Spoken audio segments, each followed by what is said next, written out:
All right, great to see you. Open your Bibles to the text that was just read for us by Brian, and we'll take a look at this. Just a couple of first points or announcements is that number one, if you're visiting with us, we want you to know that oftentimes when I'm speaking on Sunday night, we do this as a Bible class and not as a sermon, so that we can, especially when I'm dealing with something difficult like this, want to be able to answer questions that might come up. So if you could think of it that way, please. Secondly, I think this is the last Sunday for Clyde and Julie. And I will tell you, I am utterly heartbroken. I'm going to break the legs of the next person who leaves and has to go spend time with their kids. Might be me if you don't watch out. So anyway, some of you know, but Clyde and Julie have been very, very special to Teresa and I. And Julie has, in a lot of ways, been my Bernice since I came to Brentwood over 14 years ago, and working here. And she's done such a terrific job. Both of them done such a terrific job in setting up classes, and we've done neighborhood Bible studies at her house, and she's done such a terrific job of that. She will really, both of them are going to just be really missed. I don't even know how to begin to handle it. So that's the way it is. But we will obviously see each other again, and whether in this life or the next. But I'm happy for them to be able to go be near their grandkids and their children. That will be great. Clyde, I'm happy for him to be able to retire and enjoy that with his kids and grandkids. So that's great. But we love you two so much, and just very meaningful. On a happier note, just a different note, this Wednesday through Sunday, coming Wednesday through Sunday, I will be preaching a meeting in Cookeville at the Colonial Heights Church in Cookeville. So I'll be there. They've asked me to do a series on how to study the Bible, how to learn scriptures, things like that, which, as you know, I love to do. So if for some reason you happen to be over there, drop in. It'd be cool to see you. Okay, Revelation 17. We talked last week about the beginning of this with the judgment on the great prostitute, as was read by Brian at the very end of that. In verse 18, we notice he identified this great prostitute as the city that reigns over the kings of the earth, which could be no other than Rome itself. Rome is the one who is reigning at the time, and is referred to then as this great prostitute. We talked at length about that last week. What we have seen so far, beginning especially in chapter 12, is that there is a great battle going on. That battle, in various ways, still goes on today. We are battling the devil. We are battling the dragon, as he was referred to in chapter 12. And the dragon is battling us. He raises up out of the sea this great beast that comes and is going to try to destroy God's people, and they are then shown that way. In chapter 15, 15 and 16, we saw angels pouring out 7 bowls of wrath to destroy the beast, and you see him saying, he's destroyed. Babylon the Great is fallen, and that's the end of it. And yet, of course, we know that at the time they're reading this, that hasn't happened yet, but he is stating it as if it has happened. And now he gets to this picture of the prostitute sitting on the beast, drunk with the blood of the saints, filled with all kinds of filthiness and immorality. And God now has come to show us the picture of that, to show John what this mystery is. So you notice the words as was read for us in verse 7, I will tell you the mystery of the woman and of the beast with the 7 heads and 10 horns that carries her. So this is the subject from these through the end of chapter 17. Here's the mystery of the beast who has 7 heads and 10 horns. So he's going to explain that. What's really interesting here is and again, it's important for us to do this. If we were those first century Christians and we're in one of those 7 churches where this letter has been given, and this was being read to them. Remember, the reader, we started this a long time ago, and the reader is still reading Revelation. He's not stopping and giving all the explanations I've been giving, but he's reading this book to them, this letter to them. And when they got to this point, I am sure this section would have been just riveting to them, because it is not only showing us the mystery of the beast and what this beast is about and the judgment of the beast, but it's also giving us a time frame when the beast is going to really rise up and battle and do its dirty work. And if you're a Christian at that time, it's got to be at least comforting to know that Jesus gave you a heads up. This is about to come. And Jesus says, all right, I'm going to give you a picture of what's about to happen. At the present, things aren't too bad in the Roman Empire when this is written, but things are about to ramp up, and he gives them plenty of time to get ready for this and get their minds ready for this. So let's take a look at a few things, and then as we go here, I'm going to talk a little bit, and then I'm going to stop. If you have questions, we will deal with that, because I don't want anybody getting lost here in this section. This is a very intricate section, and so it's important for us to make sure everybody is on board here. So the mystery of the 7 heads and 10 horns, and you notice then in verse 10 that he refers to these 7 heads and 10 horns as 7 kings. Notice the word. 5 have fallen. 1 still exists. Another is yet to come. And then there's going to be an 8th. All right, that's so far pretty simple, just as far as numbers. This is interpretive. This is an interpretation of the 7 heads and 10 horns. So you're going to have 7 kings, and 5 of those kings are already gone. They're already dead. Then there's going to be another one that's going to rise up, and then, or there's one that already exists, and then there's one that's going to yet to come, and then there's going to be an 8th one. So that's just the simple facts we've got so far. So okay, there we are. And then you'll notice in verse 8 that he gives us a time frame here. And I mentioned this briefly last week, verse 8.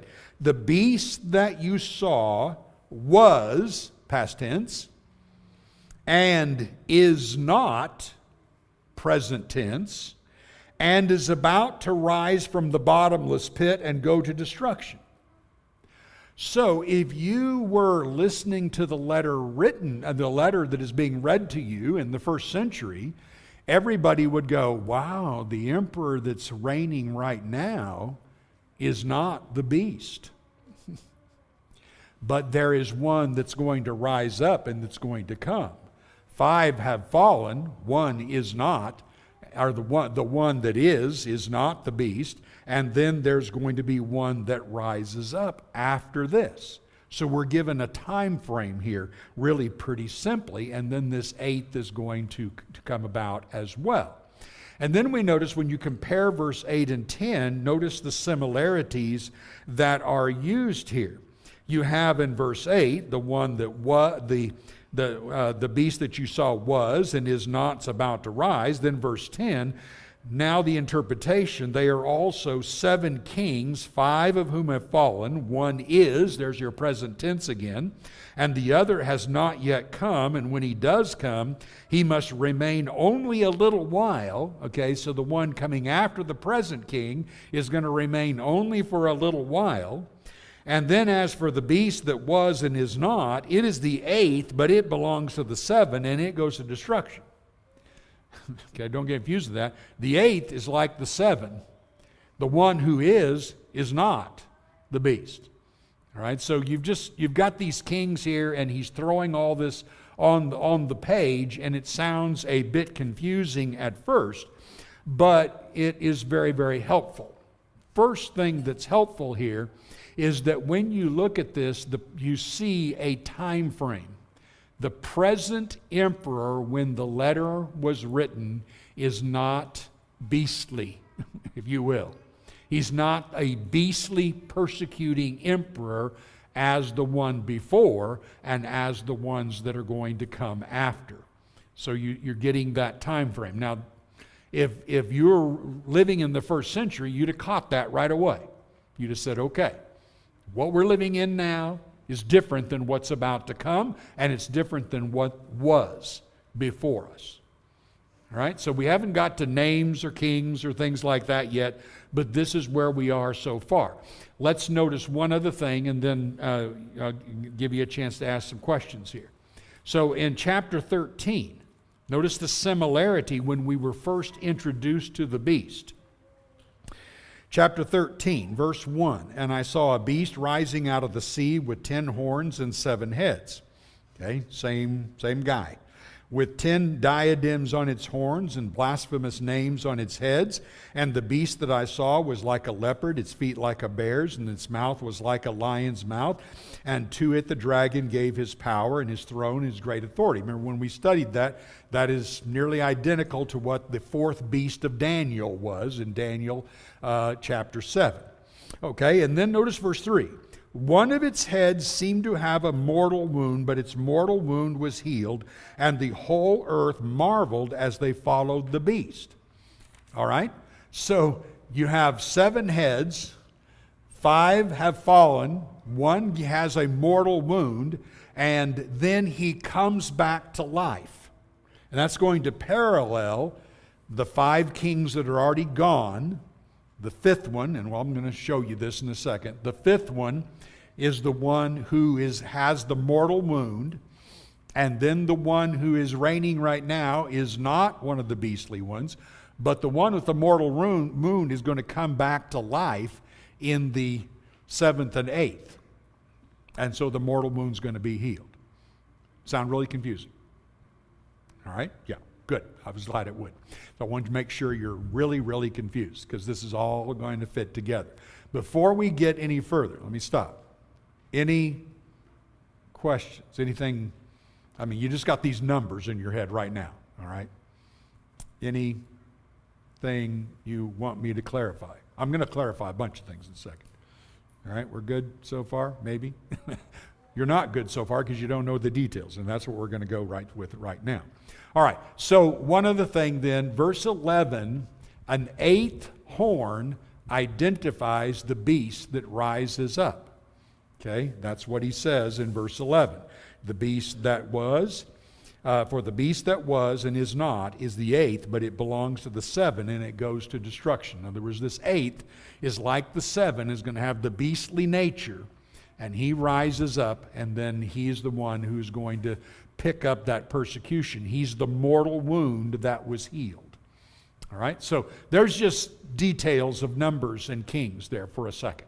All right, so let's just take the next step then, and notice that first and foremost, you have 7 kings are literally the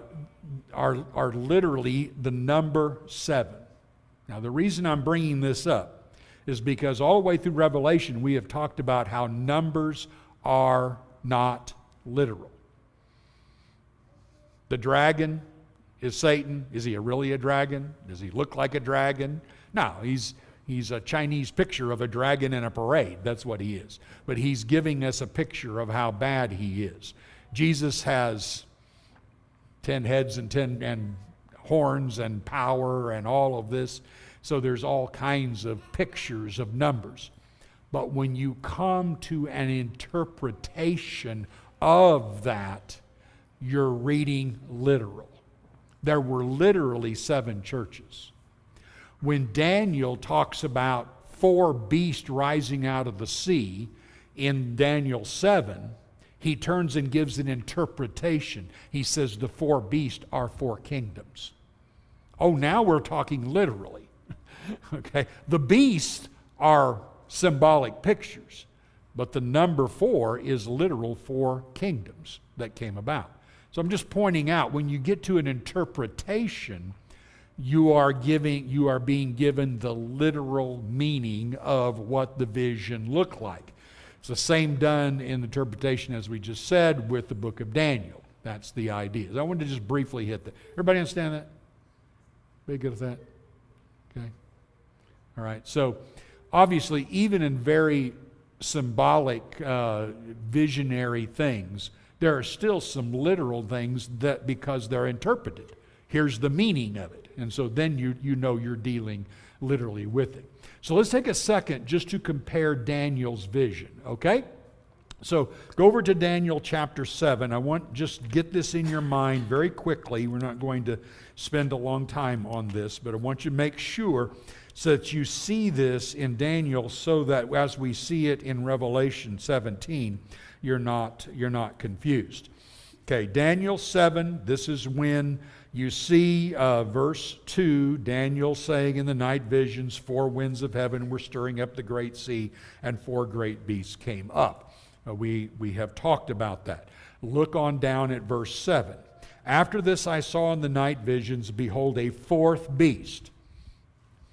All right, we had Babylon, then Medes and Persians, then Greeks, then Romans. Romans are the 4th beast. All right, so that's what he's talking about. He's talking about the Rome. Terrifying and dreadful and exceedingly strong, it had great iron teeth that devoured and broke in pieces and stamped what was left with its feet. It was different from all the beasts that were before it, and it had 10 horns, just like we see in Revelation 17. And I considered the horns. Behold, there came up among them another horn, a little one, before which 3 of the first horns were plucked up by the roots. And behold, in this horn were eyes like the eyes of a man, and a mouth speaking great things. So what you're seeing here is, in this vision, in the 4th beast here, the 4th beast has 10 horns. He's going to later say these horns are kings. That's different than Revelation, where the heads were kings. In this case, the horns are kings. And there are 10 Roman kings that he's alluding to here.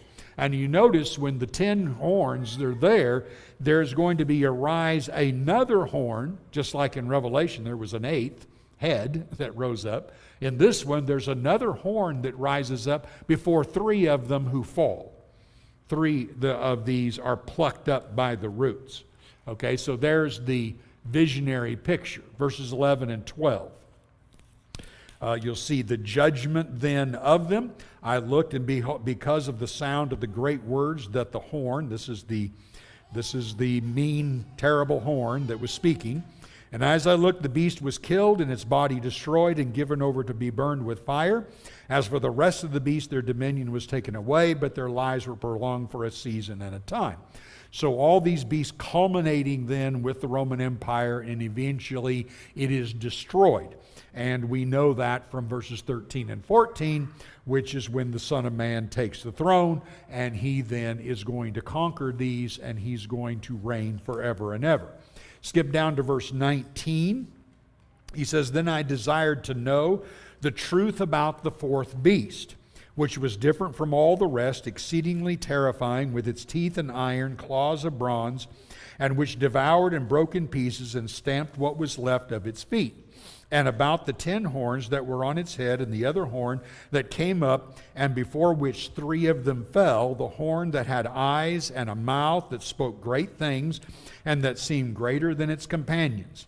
As I looked, this horn made war with the saints. Does that remind you of anything in Revelation? Of course. You see it in Revelation 17:14.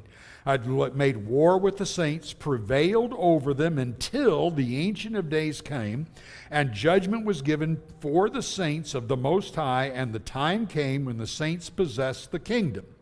All right, so then you see this picture then of the beast being destroyed because of God's judgment, but in the meantime, this one mean horn, it's the 11th that's risen up, it is speaking terrible things, it's blasphemous, it's destroying the saints, it's battling them, is just like you see in Revelation 17 with that 8th head. You say, well, why the numbers off? All right, let's follow this. Verse 24, you will notice that the 10 horns that come out of this kingdom are 10 kings, and then another shall arise after them. There would be an 11th. And then he will be different from the former ones. He shall put down 3 kings. So now what do you have? You have 11 kings. He puts down 3 kings. Now you have 8. Now we're starting to match up with Revelation. I'll talk about the 3 in just a second. So now you have 8. Now notice also verse 25. He'll speak words against the Most High. He'll wear out the saints of the Most High. He'll think to change times and the law, and they'll be given in his hand for times time and a half a time. We've also seen that. That is very similar to 2 Thessalonians 1, where the lawless one rises up and he takes and tries to destroy God's laws, and he makes himself God and all this. And we also saw it in chapter 11 and chapter 13 of Revelation. So this is the power of that 11th in Daniel, later the 8th in the book of Revelation. And then he says in verse 26 and 27, that the court shall sit in judgment, his dominion shall be taken away, to be consumed and destroyed to the end. And the kingdom and the dominion and the greatness of the kingdoms under the whole heaven shall be given to the people of the saints of the Most High. His kingdom shall be an everlasting kingdom, and all dominions shall serve and obey him. I would suggest to you that last part hasn't completely happened yet.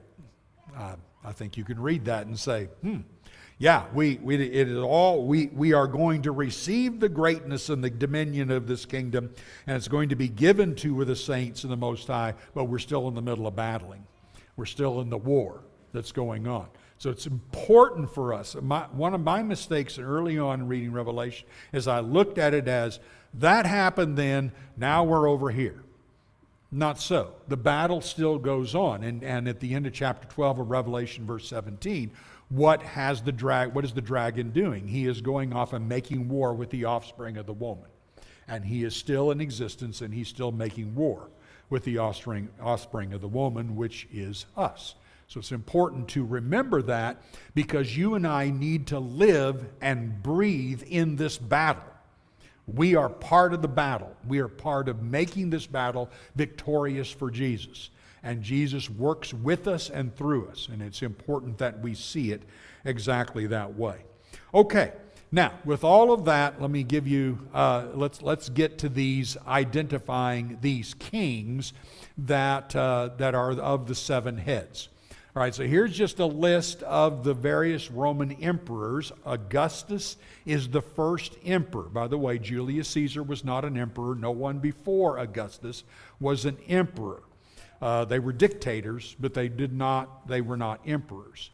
All right, so here are the ones that go all the way up to Domitian. You have Augustus, Tiberius, Caligula, Claudius, and then Nero. And these 5 right here, these 5 kings are the ones who have fallen when this letter is written. They have fallen. And then he has Galba, Otho, and Vitellius. And those particular 3 were the ones plucked up. Now, Nero committed suicide, and when he died, it appeared that the empire was done. There was a huge battle over who was going to reign. 69 AD is called the year of 4 emperors. In fact, though they rose up and fell, either being murdered or committing suicide, they rose up and fell so rapidly that most people in the empire didn't even know it happened. They didn't have CBS yet. So they didn't even know that any of those, I should say CNN, shouldn't I? I don't know. So I never watched that. At any rate, that just rises up. Here we are. So these kings go boom, boom, boom, and they're there. And then Vespasian comes, and he is the one who takes the power, is made emperor. The Senate votes him in, and he is able to wield enough power to stay in power from 69 to 79 AD. He is the one who is. He's the one who comes after the three that have been plucked up, and he then is coming after Nero, and he's the one who is. He's not a persecutor. Now, Vespasian is the one who takes out Jerusalem. Boom. He's doing what God wanted him to do. We saw that in the first half of the book. God wanted Jerusalem done because he was exacting his punishment and his wrath upon Israel. And that took place in 70 to 72 AD. Well, as a matter of fact, he began the invasion in Jerusalem around the end of 68, which goes all the way through 72. And there's some details in that we won't bother with right now. Then in 79, after Vespasian dies, then you have Titus who comes on, and Titus is only there for a couple of years, and that matches what we have read in this, both in the Old and New. He remains a little while. So then a seventh rises up who remains a little while. As Revelation would refer to it, if you knock out the three that are plucked up, okay? And then you have Domitian, and Domitian is the eighth. And he is the one who is the big persecutor. We know that historically, that he made edicts. He insisted that everybody burn a pinch of incense to his bust of Caesar and say Caesar is Lord. And of course, Christians could not do that. And that started a great persecution. And that persecution was very serious, went off and on all the way until 313 AD, when Constantine became the emperor. But right before Constantine was probably the worst of all, Diocletian. Diocletian killed so many Christians that historically they say that the swords of the soldiers who were killing Christians just got dulled, and they had to repeatedly sharpen them. And then even some soldiers got to the point where they dropped their swords and joined the Christians because they saw their faith and their strength. But you see, this is the scope of what is taking place there. And any emperor after that who followed the way Domitian lived and ruled is considered in the category of the eighth, because they're following that same thing. And as he said in Revelation 17 and verse 11, the eighth belongs to the seven. In other words, he's following that pattern that is there. Okay. So, questions about that? Michael. So is that what people use today, Revelations, like when it's written? Yeah. They would say, if they say Vespasian is the guy who is, Yeah. it's written somewhere in that time frame? Yes, it's always been interesting to me. My son Brent and I have talked about this for a number of years now. There's a lot of discussion about not arguments, but a lot of discussion about when this was written. Many say it's a later date, 96. Some say it's an earlier date, 68, 69, this kind of thing. I want you to note something in regard to the beast that was and is not and is about to rise. Go back to chapter 3 of Revelation and just remind you of what the Lord said to the church at Philadelphia. Chapter 3, look at verse 10. He says, "Because you have kept my word about patient endurance, I will keep you from the hour of trial that is coming on the whole world to try those who dwell on the earth." Combining that with chapter 17, where he says that at present the beast is not. When you combine those two things, it's evident persecution isn't going on. He's still talking about it being in the future. And he's telling the church at Philadelphia, I'm going to keep you from the hour of trial that's about to come on the whole world. And then Revelation 17 confirms that. The persecuting beastly beast that is doing all this does not exist at the moment. So that, I think, makes it pretty clear that you have about a 68, 69 to 70 AD writing of this letter, the vision John got, and then passed it on to the churches. And then that persecution is going to rise up after this.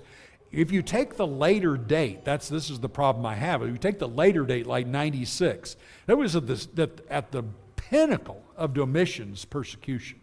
Things by that time had gone very south. So then how do you deal with this? So that it doesn't match up in that regard. So that's why that's right. It's a good question. Okay. Anybody else on this so far?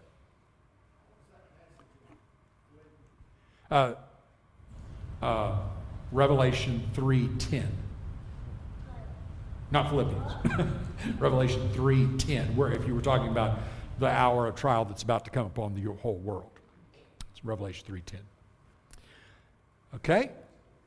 So far, so good. Let's rehearse a little bit this just so we get this. When you're comparing this with Daniel 7 and you see this, just to give you a little idea, here's what Daniel 7:19 and 20 said. Then I desired to know the truth about the fourth beast, which was different from all the rest, exceedingly terrifying, with its teeth of iron, claws of bronze, and which devoured and broke in pieces and stamped what was left with its feet, and about the 10 horns that were on its head, and the other horn that came up, and before which 3 of them fell. The horn that had eyes and a mouth that spoke great things and that seemed greater than its companions. So you can see how that matches Revelation 17. You just have those 3 nobody kings, so to speak, that aren't being talked about in Revelation 17. So summarize. The one that uproots the other 3 then would be who? Vespasian. Vespasian rises up. After the 3 first ones are just very temporary ones, he rises up and he takes the throne, and the other 3 have fallen behind. Daniel's vision treats these 3 as kings really of no account. They're just plucked up. He doesn't even bother with them.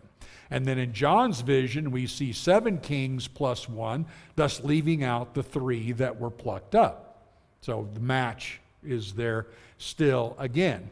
Vespasian then would be the king presently reigning when Revelation was written, and was not the beast, was not following the beastly way the nation was acting like Nero did and killing Christians and things like that. And then Vespasian reigned till 79 when Titus took over, but he would remain only a little while, a couple years.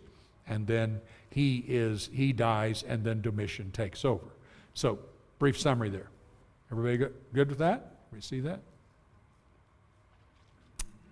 Michael. So, is this something like among denominations that's pretty agreed upon? Say it a little louder.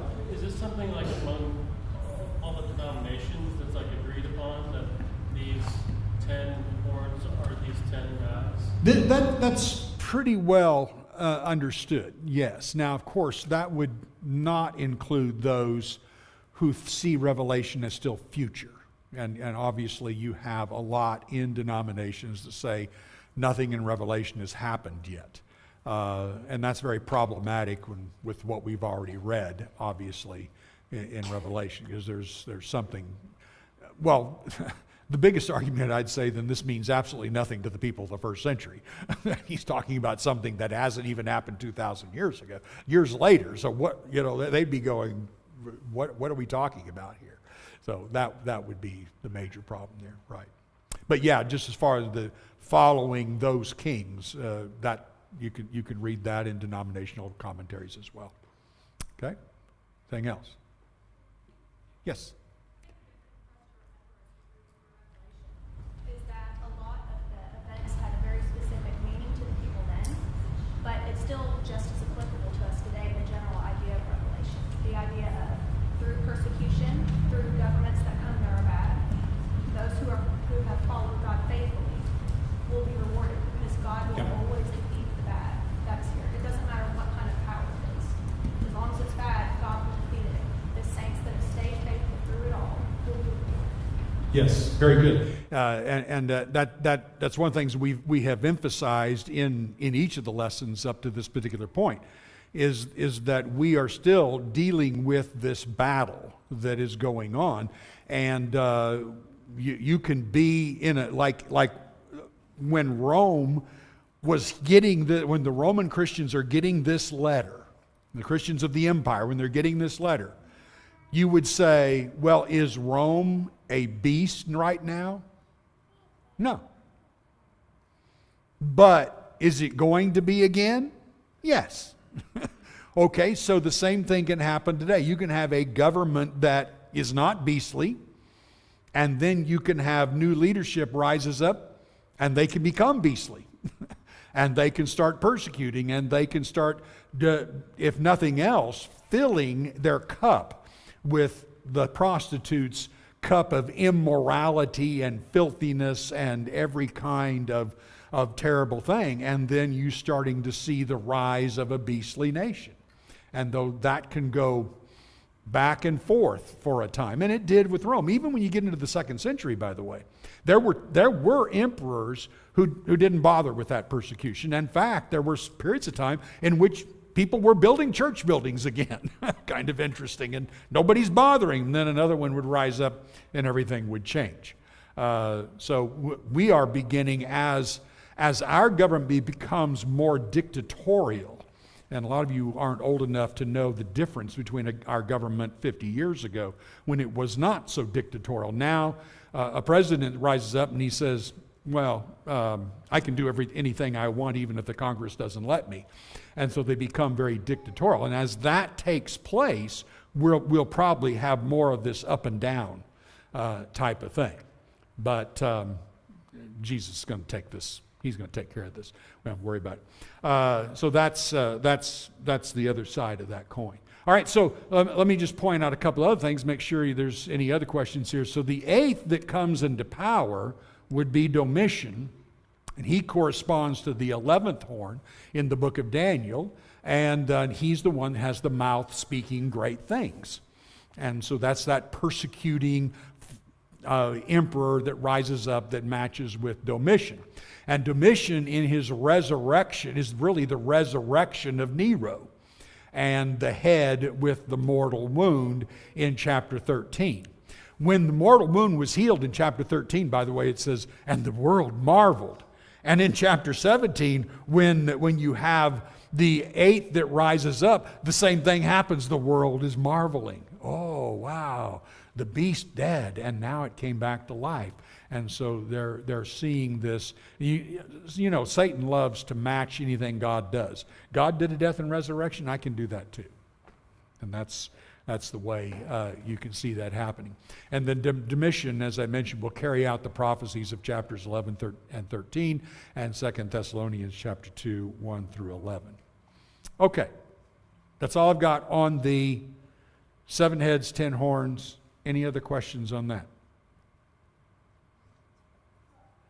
All right. Now the last thing, very briefly, go ahead, Wayne. When Jerusalem fell, and this is after Vespasian under Titus, I think, was the general that took over, and then Vespasian was king when Jerusalem fell. Titus is the one who did it. Yeah. And then all of these captives came, and among those captives was a lot more Christians. Sure. So we think that there was just a small number of Christians in Rome when this persecution hit. There was a lot. Oh, yeah. Yeah. The Christians are affected greatly throughout the empire. 1 Peter gives us an idea even before blood is shed that this is ramping up. Absolutely. So you'll notice this last part here in verse 12 of Revelation 17. And the 10 horns that you saw are 10 kings who have not yet received royal power, but they are to receive authority as kings for 1 hour together with the beast. These are of one mind, and they hand over their power and authority to the beast. They'll make war on the Lamb, and the Lamb will conquer them, for he's Lord of lords and King of kings, and those who are with him are called and chosen faithful.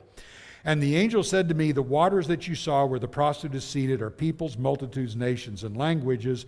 And the 10 horns that you saw, they and the beast will hate the prostitute. They will make her desolate and naked and devour her flesh and burn her up with fire, for God has put it in their hearts to carry out his purpose of being of one mind. And they give their royal power to the beast. Okay, so you say, well, who are these 10 kings here who do not have royal power? This is very typical of what Rome did. Who's the king in Israel at the time of Jesus and throughout this time? Herods. There's Herods that are reigning. Why did they get to reign? Because Rome let them. They're just puppets. And that was all over the empire. Rome would set up these powers. They were, of course, under Rome, but they were allowed to rule their local areas, and they gave their honor and allegiance to Rome and everything that Rome did. But the day would come, as you see in verses 16 and 17, where they find Rome no longer useful. Rome becomes corrupt. And it's in corruption and its wickedness, it causes these lower kings to become frustrated and realize the weakness of Rome, and Rome is no longer then useful to them, providing for them the wealth and the pleasures and all the things that Rome would provide. And once that gets to that point, then these kings turn on the prostitute and devour her and destroy her.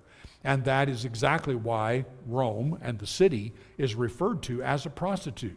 She is useful for a while, and then she's not useful anymore because she doesn't provide the world with the wealth and riches that it had before and with all the benefits of this worldly kingdom. And so you have that then that comes to an end.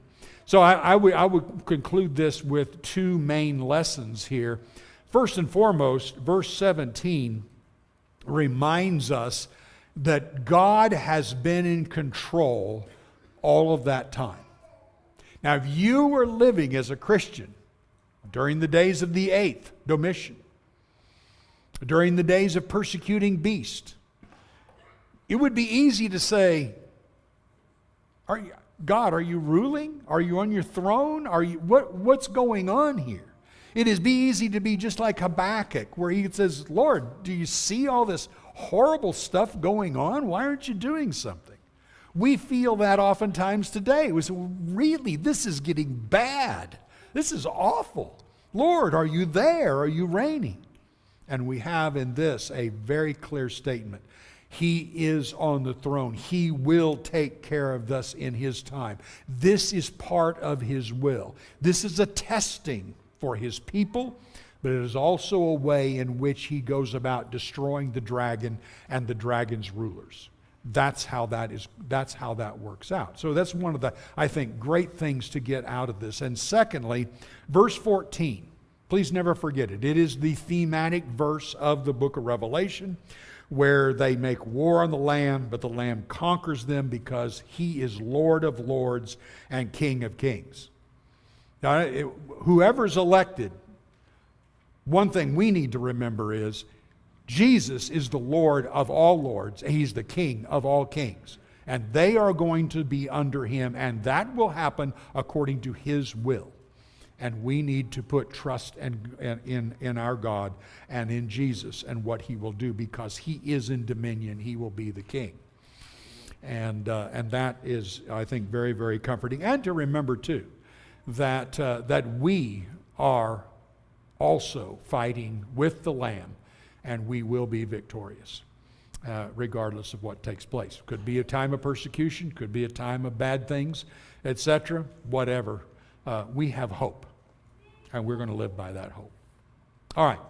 Thank you for your good participation and what we've seen tonight. I hope that's helpful. I know that's pretty intricate there, but when you think of how God is just looking at this and he's going, got this, let me show you how I've got this. I can tell you what all's going to happen. And then I'm going to take them out. And that's what I'm going to do. So very good. We're going to sing a song right now. Glad to help anyone who is in need here. Certainly, if you have not come to Christ, and you know what you should do, we really urge you to make that step before it is too late. You can come out of the waters of baptism cleansed from all of your sin and continue to walk then in a brand new life. What a beautiful thing. So if we can help you in any way, please let that be known.